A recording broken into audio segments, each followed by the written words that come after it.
Hi, everybody. You say hi, Lex? Hi. We are here to read our next read aloud, and this is Tales of a Fourth Grade Nothing by Judy Blume. So we are going to read chapter 1 today, and it's a really funny book. I figured it would just be nice to have a little bit of a smile and lightheartedness part of our day. So we're going to go ahead and get jumping into the story today. Okay, this is kind of weird. We're going to read chapter 1. It's called The Big Winner. Ooh. I won dribble at Jimmy Fargo's birthday party. All the other guys got to take home goldfish in little plastic bags. I won him because I guessed that there were 348 jelly beans in Mrs. Fargo's jar. Really, there were 423, she told us later. Still, my guess was the closest.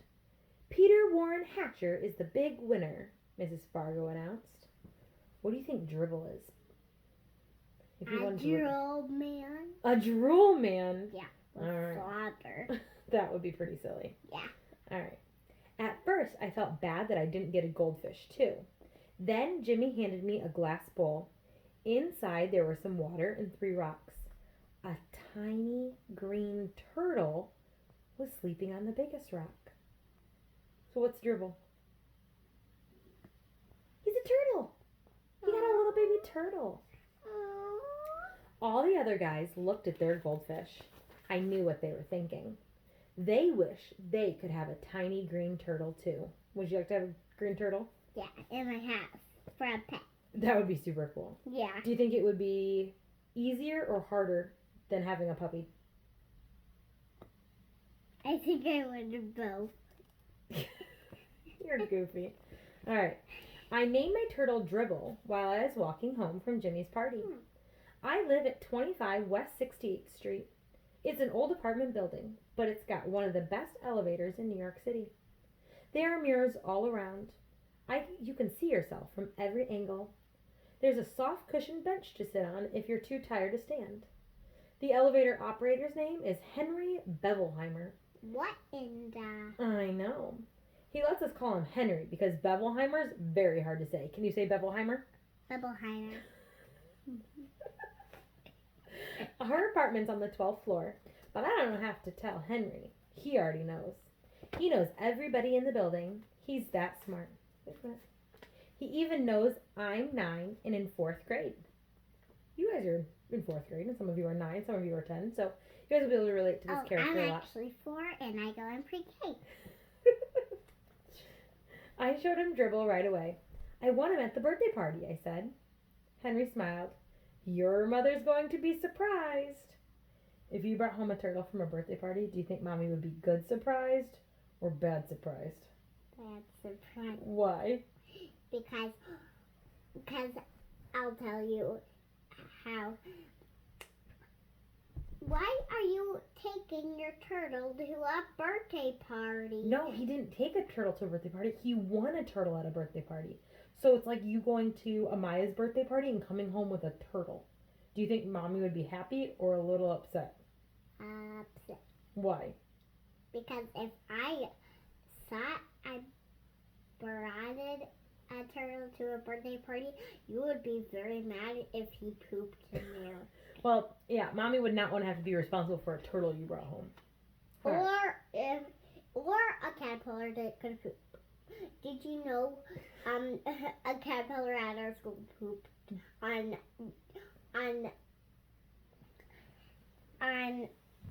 John's hand? Ew. On his glove. That's disgusting. All right, let's keep going. Yeah. Henry was right. My mother was really surprised. Her mouth opened when I said, just look what I won at Jimmy Fargo's birthday party. I held up my tiny green turtle. I already named him Dribble. Isn't that a great name for a turtle? My mother made a face. I don't like the way he smells, she said. What do you mean? I asked. I put my nose right down close to him. I didn't smell anything but turtle. So Dribble smells like turtle, I thought. Well, he's supposed to. That's what he is. I said back. And I'm not going to take care of him either, my mother added. Of course you're not, I told her. He's my turtle, and I'm the one who's going to take care of him. You're going to change his water and clean out his bowl and feed him and all of that? She asked. Yes, I said, and even more. I'm going to see it to it that he's happy. This time my mother made a funny noise, like a groan. I went into my bedroom. I put Dribble on top of my dresser. I tried to pet him and tell him that he would be happy living with me, but it isn't easy to pet a turtle. They aren't soft and furry, and they don't lick you or anything. Still, I had my very own pet at last. Later, when I sat down at the dinner table, my mother said, "I smell turtle. Peter, go and scrub your hands." Some people might think that my mother is the biggest problem.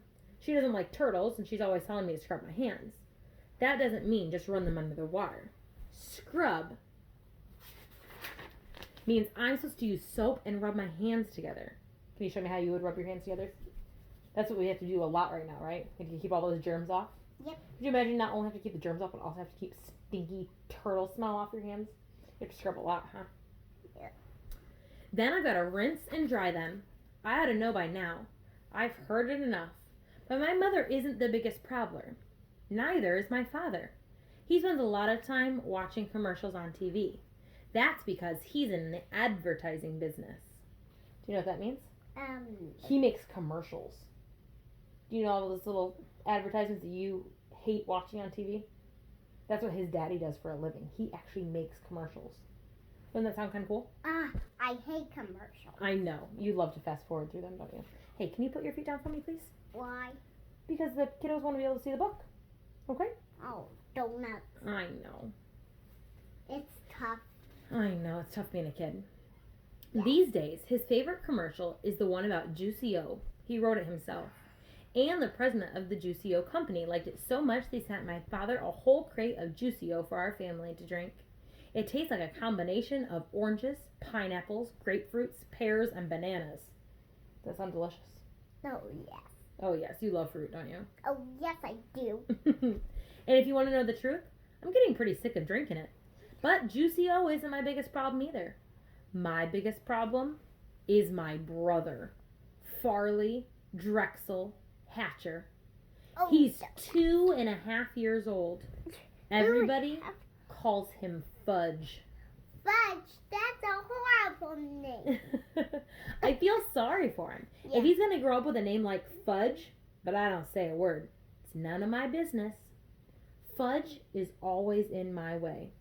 He messes up everything he sees. Yep. And when he gets mad, he throws himself flat on the floor and he screams. And he kicks.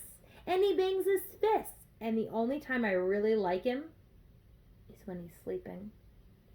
He sucks 4 fingers on his left hand and makes a slurping noise.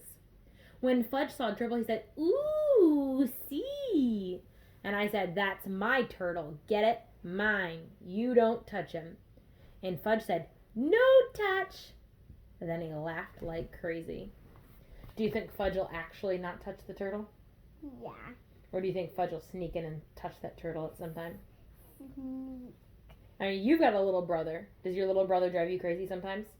Yeah. I just say, "Brother, out of my room now." I know, but just wait until your brother's even bigger. This brother is 2.5 years old. I know some of you have brothers or sisters that are little like that, and they try to drive you crazy a little bit. And so this book, we're going to have a lot of parts of this book where his little brother Fudge drives him crazy. And we're going to have to see if any of you guys can relate to this. So we'll read the next chapter tomorrow. I hope you guys are liking the start of this book, and we'll see you later.